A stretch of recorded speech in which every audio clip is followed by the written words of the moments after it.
Hi friends, good morning. ಎಲ್ಲರೂ ಹೇಗಿದ್ದೀರಾ? ನಾನು ಚೆನ್ನಾಗಿದ್ದೀನಿ, ನೀವು ಕೂಡ ಚೆನ್ನಾಗಿದ್ದೀರಾ ಅಂತ ಅನ್ಕೊತೀನಿ. ನಾನು ಇವತ್ತಿನ ವ್ಲಾಗಲ್ಲಿ ನನ್ನ ಡೇ ರೂಟೀನ್ ತೋರಿಸ್ತಾ ಇದ್ದೀನಿ. ಏನೇನು ಕೆಲಸ, ಬೆಳಗಿಂದ ಸಂಜೆವರೆಗೂ ಏನೇನು ಕೆಲಸ ಮಾಡ್ತೀನಿ, ಹೇಗಿರುತ್ತೆ ನನ್ನ ಡೇ ಅಂದ್ಬಿಟ್ಟು. ದಯವಿಟ್ಟು ಇಷ್ಟ ಆದರೆ ಲೈಕ್ ಮಾಡಿ, ಶೇರ್ ಮಾಡಿ, ಕಮೆಂಟ್ ಮಾಡಿ. Thank you. Hi friends, good morning. ಸ್ವಲ್ಪ ಆಚೆ ಹೋಗಬೇಕು, ಬ್ಯಾಂಕ್ ಹತ್ರ ಹೋಗಿ ಬರಬೇಕು. ತಮ್ಮಂದೇನೋ ATM ಪ್ರಾಬ್ಲಮ್ ಆಗಿದೆ ಅಂತೆ, ಸ್ವಲ್ಪ ಚೆಕ್ ಮಾಡಿಸಿ ಬರ್ಬೇಕು ಏನು ಪ್ರಾಬ್ಲಮ್ ಆಗಿದೆ ಅಂತ. ATM ವರ್ಕ್ ಆಗ್ತಾ ಇಲ್ಲ ಅಂತ ಒಂದು ವಾರ ಆಯ್ತು ಹೇಳಿ, ಹೋಗೋಕ್ಕೆ ಟೈಮೇ ಸಿಗ್ತಾ ಇಲ್ಲ. ಇವಾಗ ಹೋಗ್ತಾ ಇದ್ದೀನಿ, ರೆಡಿ ಆಗಿಬಿಟ್ಟು ಹೋಗಿ ಏನಾಗಿದೆ ಅಂತ ಸ್ವಲ್ಪ ವಿಚಾರಿಸ್ಕೊಂಡು ಬರ್ತೀನಿ.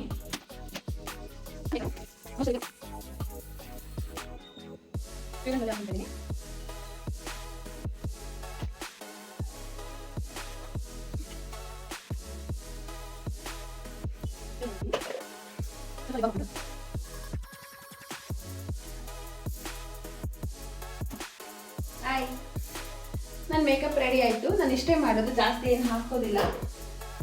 ಲೈಟಾಗಿ ಬನ್ನಿ ಬ್ಯಾಂಕ್ ಹತ್ರ ಹೋಗಿ ಬರೋಣ. ವರಮಹಾಲಕ್ಷ್ಮಿ ಹಬ್ಬಕ್ಕೆ ಇದನ್ನೇ ಸಿಂಪಲ್ ಕೂಡ ಸಾಫ್ಟ್ ಆಗಿದೆ, ಸಿಂಪಲ್ ಆಗಿ ಕೂಡ ಚೆನ್ನಾಗಿರುತ್ತೆ ಅಂದ್ಬಿಟ್ಟು ಇದನ್ನೇ ಕೊಡ್ತಾ ಇದ್ದೀನಿ. ನೋಡೋಣ ಸಿಗುತ್ತಾ ಅಂತ. ಬ್ಲೌಸ್ ಕೊಟ್ಟರೆ ತುಂಬಾ ಲೇಟ್ ಮಾಡ್ತಾರೆ ಕೊಡೋಕ್ಕೆ. ಕೊಟ್ಬಿಟ್ಟು ಬರ್ತೀನಿ, ನೋಡೋಣ ನನ್ನ ಅದೃಷ್ಟ ಇದ್ರೆ ಸಿಗುತ್ತೆ. ನಮ್ಮ ಮಾವನ ಮಗಳು ಕೊಟ್ಟಿದ್ದು ಸೀರೆ ಚೆನ್ನಾಗಿದೆ, ಸಿಂಪಲಾಗಿ ಸಾಫ್ಟಾಗಿ. ಹಾಗೆ ಒಲೆಗೆ ಕೊಟ್ಬಿಟ್ಟು ಸ್ವಲ್ಪ ಬ್ಯಾಂಕಿಗೆ ಹೋಗಿ ಬೇಗ ಬರಬೇಕು. ಕೆಲಸ ಇದೆ ಮನೇಲಿ, ಏನು ಕೆಲಸ ಆಗಿಲ್ಲ. ಅವನು ಅರ್ಜೆಂಟ್ ಮಾಡ್ತಿದ್ದಾನೆ ನನ್ನ ತಮ್ಮ, ಅದಕ್ಕೋಸ್ಕರ ಹೋಗ್ತಾ ಇದ್ದೀನಿ. ಬನ್ನಿ ನೋಡೋಣ. ಬ್ಯಾಂಕಿಗೆ ಹೋಗಿ ಬಂದು ವಿಡಿಯೋ ಕಂಟಿನ್ಯೂ ಮಾಡಿದೆ. ಹಾಗೆ ಬ್ಲೌಸ್ ಒಲೆಗೆ ಕೊಟ್ಬಿಟ್ಟು ಬಂದೆ, ಕೊಡ್ತೀನಿ ಅಂತ ಹೇಳಿದ್ದಾರೆ, ನೋಡಬೇಕು. ಬ್ಯಾಂಕಿಗೆ ಹೋಗಿ ಬಂದೆ, ಸುಸ್ತಾಯಿತು. ತುಂಬಾ ಬಿಸಿಲಿದೆ, ಬಂದರೆ ಮಳೆ ಬರುತ್ತೆ, ಇಲ್ಲಾಂದರೆ ತುಂಬಾ ಬಿಸಿಲು ಬರುತ್ತೆ. ಬ್ಯಾಂಕ್ ಹತ್ರ ಹೋಗಿ ಬಂದೆ, ಕೆಲಸ ಸ್ಟಾರ್ಟ್ ಮಾಡಬೇಕು. ತುಂಬಾ ಕೆಲಸ ಇದೆ. ಹಬ್ಬ ಬೇರೆ ಹತ್ತಿರ ಬಂತು, ಪಾತ್ರೆ ತೊಳಿಬೇಕು. ನೋಡಿ ಎಷ್ಟು ರಾಶಿ ಕೆಲಸ ಇದೆ ಅಂದರೆ, ಎಲ್ಲ ಹಂಗಂಗೆ ಇದೆ, ಮಾಡಬೇಕು. ಪಾತ್ರೆ ತೊಳೆದು ಬಟ್ಟೆ ಮುಂದಕ್ಕೆ ಹಾಕಬೇಕು. ಬ್ಯಾಂಕ್ ಹತ್ರ ಹೋಗಿ ಬಂದೆ, ಅಲ್ಲಿ ನಾವೇನು ಮಾಡೋಕ್ಕಾಗಲ್ಲಂತೆ, ಅವನೇ ಬರಬೇಕಂತೆ. 2 photo, PAN card xerox, Aadhaar card xerox ತಗೊಂಡು ಅವನೊಂದು ಸೈನ್ ಹಾಕ್ಬೇಕಂತೆ. ನಾವೇನಾದರೂ ಮಾಡಂಗಿದೆಯಾ ಅಂತ ಕೇಳಿದೆ, ಏನೂ ಮಾಡೋಂಗಿಲ್ಲ ಅಂದರು. ಅದಕ್ಕೆ ಸುಮ್ಮನೆ ಅದೇ ಅವನಿಗೆ ಫೋನ್ ಮಾಡಿ ಹೇಳಿದ್ದೀನಿ, ನೀನೇ ಬರಪ್ಪ, ಫ್ರೀ ಮಾಡ್ಕೊಂಡು ಬಂದು ತಗೊಂಡೋಗು ಅಂತ. ನನ್ನ ಕೆಲಸ ಸ್ಟಾರ್ಟ್ ಮಾಡಬೇಕು. ನೆನ್ನೆ ಸ್ವಲ್ಪ ಸಾಂಬಾರಿತ್ತು, ಬಿಸಿ ಮಾಡಿಕೊಂಡೆ. ಹಬ್ಬಕ್ಕೆ ಅಂದ್ಬಿಟ್ಟು ಸ್ವಲ್ಪನೇ ತೊಳ್ಕೊತಾ ಇದ್ದೀನಿ. ನಾನು ಒಳಗಡೆನೇ ತೊಳ್ಕೊತಾ ಇದ್ದೀನಿ, ಹೊರಗಡೆ ಬಿಸಿಲಿದೆ. ಬಂದರೆ ಮಳೆ ಜೋರು ಬರುತ್ತೆ, ಇಲ್ಲ ಫುಲ್ ಬಿಸಿಲು ಬರುತ್ತೆ. ಅದಕ್ಕೋಸ್ಕರ ಎಲ್ಲ ಸ್ವಲ್ಪ ಇಲ್ಲೇ ಒಳಗಡೆನೇ ತೊಳ್ಕೊತಾ ಇದ್ದೀನಿ. ಇದು ನನ್ನ ರುಬ್ಬಕಲ್ಲು.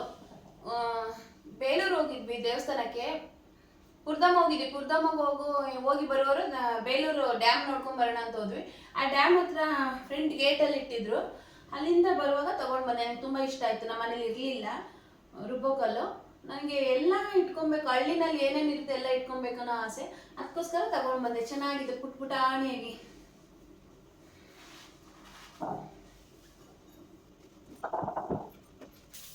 ಬೆಳಗ್ಗೆ ಎದ್ದಂಗೆ ಸ್ವಲ್ಪ ಕಸ ಗುಡಿಸ್ಬಿಟ್ರೆ ಎಲ್ಲ ಕೆಲಸ ಆಯಿತು ಅನ್ನೋ ಥರ ಅನಿಸುತ್ತೆ. ಫಸ್ಟ್ ಅದೇ ಕೆಲಸ ಮಾಡಬೇಕು. ಬೆಳಗ್ಗೆ ಸ್ವಲ್ಪ ಮೇಲ್ಮೇಲೆ ಗುಡಿಸ್ಕೊಂಡಿದ್ದೆ, ಮಕ್ಕಳೆಲ್ಲ ಹೋದ್ಮೇಲೆ ನಾನು ಆಮೇಲೆ ನೀಟಾಗಿ ಮಾಡ್ಕೊತೀನಿ. ಬೆಳಗ್ಗೆನೇ ಮಾಡಿಕೊಂಡ್ರೆ ಮತ್ತೆ ಅವ್ರು ತಿರ್ಗಾಡ್ತಾ ಇರ್ತಾರಲ್ಲ, ಫುಲ್ ಮೆಸ್ಸಿ ಆಗುತ್ತೆ, ಏನು ಮಾಡೋಕ್ಕಾಗಲ್ಲ. ಇರೋ ಚಿಕ್ಕ ಮನೆ ಅಲ್ವಾ, ಚಿಕ್ಕದ್ರಲ್ಲಿ ಅಡ್ಜಸ್ಟ್ ಮಾಡ್ಕೊಬೇಕು. ಎಲ್ಲಿ ಸಿಕ್ತು ಆಟ ಆಡ್ತಾಳೆ, ಎಲ್ಲೆಲ್ಲಿ ಇಡಬೇಕು ಅಂತ ಗೊತ್ತಾಗಲ್ಲ. ಎಲ್ಲೆಲ್ಲಿ ಸಿಕ್ತು ಅಲ್ಲಲ್ಲಿ ಇಡ್ತಾಳೆ.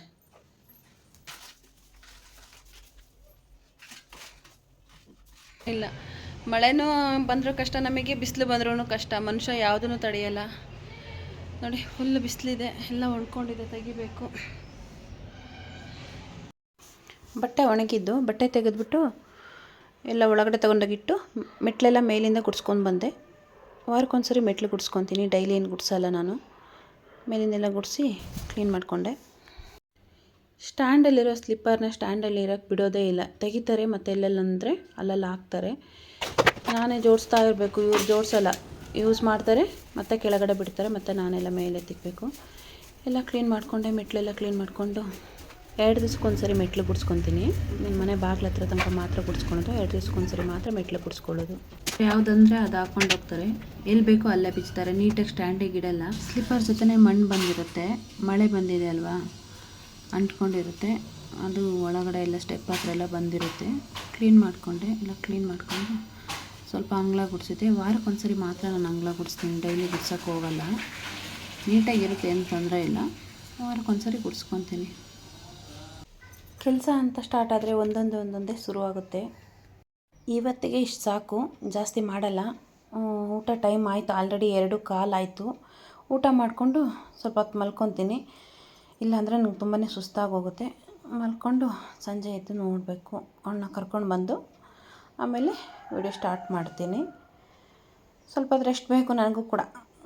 ಜಾಸ್ತಿ ಕೆಲಸ ಮಾಡಿದರೆ ಟಯರ್ಡ್ ಆಗ್ತೀನಿ. ಮಗಳು ಪಿಜ್ಜಾ ತಿನ್ನಬೇಕು ಅಂತ ಹೇಳಿದ್ಲು, ಅದಕ್ಕೋಸ್ಕರ ಡೊಮಿನೋಸ್ ಪಿಜ್ಜಾಗೆ ಹೋಗ್ತಾ ಇದ್ದೀವಿ. ಮಗಳಿಗೆ ಡೈಲಿ ಒಂದೊಂದು ಏನಾದರೂ ಬೇಕು. ಮನೇಲಿ ಏನೂ ಇಲ್ಲ ಅಂದಿದ್ದಕ್ಕೆ ನಡಿ ಹೊರಗಡೆ ಪಿಜ್ಜಾ ಕೊಡಿಸಿ ಅಂತ ಹೇಳಿದ್ಲು. ಅದಕ್ಕೋಸ್ಕರ ಹೊರಗಡೆ ಹೋಗ್ತಾ ಇದ್ದೀವಿ. ಪಿಜ್ಜಾ ತೊಗೊಂಡು, ಮಗ ಇಲ್ಲ, ಹೊರಗಡೆ ಎಲ್ಲ ಫ್ರೆಂಡ್ ಜೊತೆ ಹೋಗಿದ್ದಾನೆ ಪಾರ್ಟಿ ಅಂದ್ಬಿಟ್ಟು. ಹಾಗಾಗಿ ನಾವು 3 ಜನ ಮಾತ್ರ ಹೋಗ್ತಾ ಇದ್ವಿ. ಹೋಗ್ಬಿಟ್ಟು ಅಲ್ಲೇ ತಿಂತೀವಿ ಇವತ್ತು. ಪಾರ್ಸಲ್ ಏನು ತೊಗೊಂಡು ಬರಲ್ಲ, ಯಾಕಂದರೆ ಮಗ ಅಲ್ಲೇ ಏನಾದ್ರು ತಿನ್ಕೊಂಬರ್ತೀನಿ, ಲೇಟ್ ಆಗುತ್ತೆ ಅಂದಿದ್ದಾನೆ. ಅದಕ್ಕೋಸ್ಕರ ಬಂದು ಆರ್ಡ್ರ್ ಕೊಟ್ವಿ. 1/2 an hour ಆಗುತ್ತೆ ಅಂದರು. ಅಷ್ಟರೊಳಗಡೆ ನಾನು ಸ್ವಲ್ಪ ಒಂದು ವಾರದಿಂದ ಯಾಕೋ ಕಣ್ಣು ತುಂಬಾ ನೋವಾಗ್ತಿತ್ತು. ಇಲ್ಲೇ ಲೆನ್ಸ್ ಕಾರ್ಟ್ ಇತ್ತು, ಹಂಗೆ ತೋರ್ಸೋಣ ಅಂದ್ಬಿಟ್ಟು ಬಂದೆ. ಮಗಳು ಫ್ರೆಂಡ್ ಸಿಕ್ಕಿದ್ಲು, ಅವಳ ಜೊತೆ ಬ್ಯುಸಿ ಆಗಿಬಿಟ್ಲು. ನೀನು ಇಲ್ಲೇ ಇರಮ್ಮ, ನಾನು ಹೋಗಿ ಬರ್ತೀನಿ ಅಂತ ಅವಳನ್ನ ಅಲ್ಲೇ ಬಿಟ್ಬಿಟ್ಟು ಬಂದೆ. ಅವರಪ್ಪ ಹೊರಗಡೆ ಫೋನಲ್ಲಿ ಮಾತಾಡ್ಕೊಂಡಿದ್ರು. ನಾನು ತೋರಿಸ್ಕೊಂಡು ಬರೋಣ ಅಂತ ಹೋದೆ. ಅಲ್ಲಿ ಚೆಕ್ ಮಾಡಿ ಹೇಳಿದರು, ಏನೂ ಪ್ರಾಬ್ಲಮ್ ಇಲ್ಲ, ನೀವು ಒಂದ್ಸರಿ ಡಾಕ್ಟ್ರ್ ಹತ್ರನೂ ತೋರಿಸಿ ಅಂತ ಹೇಳಿದರು. ಓಕೆ ಅಂದ್ಬಿಟ್ಟು ನೋಡಿಬಿಟ್ಟು ಎಲ್ಲ ನೋಡ್ಕೊಂಡು ಬಂದೆ. ಆಮೇಲೆ ಅಷ್ಟರೊಳಗಡೆ ಬರೋ ಅಷ್ಟೊತ್ತಿಗೆ ಪಿಜ್ಜಾ ರೆಡಿಯಾಗಿತ್ತು. ತೊಗೊಂಡು ಚೆನ್ನಾಗಿತ್ತು ಅವಳು ತೊಗೊಂಡಿದ್ದು. ಒಂದು ಪಿಜ್ಜಾ ಪಾರ್ಟಿ ಮಾಡಿಕೊಂಡು ಮಾತಾಡ್ಕೊಂಡು ಕೂತ್ಕೊಂಡ್ವಿ. ನಾವು ಬಂದಿದ್ದು ಎಷ್ಟು 6 ಗಂಟೆಗೆ ಇಲ್ಲಿಗೆ ಬಂದಿದ್ದು. ಟೈಮ್ ಆಗಲೇ 8 ಗಂಟೆ ಆಯಿತು. ಮಾತಾಡ್ಕೊಂಡು ಕೂತ್ಕೊಂಡು ಅಲ್ಲಿ ಕೊಡೋದು ಲೇಟ್ ಆಯಿತು. ಹೀಗೆ ಮಾತಾಡ್ಕೊಂಡು ಕೂತ್ಕೊಂಡು ಅಮ್ಮ ಫ್ರೆಂಡ್ ಬೇರೆ ಸಿಕ್ಕಿದ್ರು. ಅವಳ ಫ್ರೆಂಡ್ ಬೇರೆ ನಮ್ಮ ಯೂಟ್ಯೂಬ್ ಚಾನಲ್ನ ಸಬ್ಸ್ಕ್ರೈಬ್ ಮಾಡಿದ್ಲು. ಮಾತಾಡ್ಕೊಂಡು ಕೂತ್ಕೊಂಡು ಹೊರಡೋಣ ಅಂತ ಹೊರಟು ಟೈಮ್ ಆಗಿತ್ತು ಅಷ್ಟರೊಳಗಡೆ ಎಲ್ಲ. ಮತ್ತೆ ಒಂದು ರೌಂಡ್ ಹಾಕ್ಕೊಂಡು ವಾಕಿಂಗ್ ಆದಂಗೂ ಆಗುತ್ತೆ ಅಂದ್ಬಿಟ್ಟು ನಡ್ಕೊಂಡೇ ಬಂದಿದ್ವಿ. ಇವತ್ತು ಗಾಡೀಲೇನು ಬಂದಿರಲಿಲ್ಲ, ಮನೆ ಹತ್ರನೇ ಇರೋದು. ಹಾಗಾಗಿ ನಡ್ಕೊಂಡೇ ಬಂದ್ವಿ. ನಡ್ಕೊಂಡು ಬಂದೊಂದು ವಾಕ್ ಆಗುತ್ತೆ ಅಂದ್ಬಿಟ್ಟು ಇವತ್ತಿನ ವ್ಲಾಗ್ ಇಲ್ಲಿಗೆ ಎಂಡ್ ಮಾಡ್ತಾಯಿದ್ದೀನಿ. ದಯವಿಟ್ಟು ಯಾರಾದರೂ ಸಬ್ಸ್ಕ್ರೈಬ್ ಮಾಡದೆ ನೋಡ್ತಿದ್ರೆ ದಯವಿಟ್ಟು ಸಬ್ಸ್ಕ್ರೈಬ್ ಮಾಡ್ಕೊಳ್ಳಿ, ಲೈಕ್ ಮಾಡಿ, ಶೇರ್ ಮಾಡಿ, ಸಪೋರ್ಟ್ ಮಾಡಿ ಪ್ಲೀಸ್.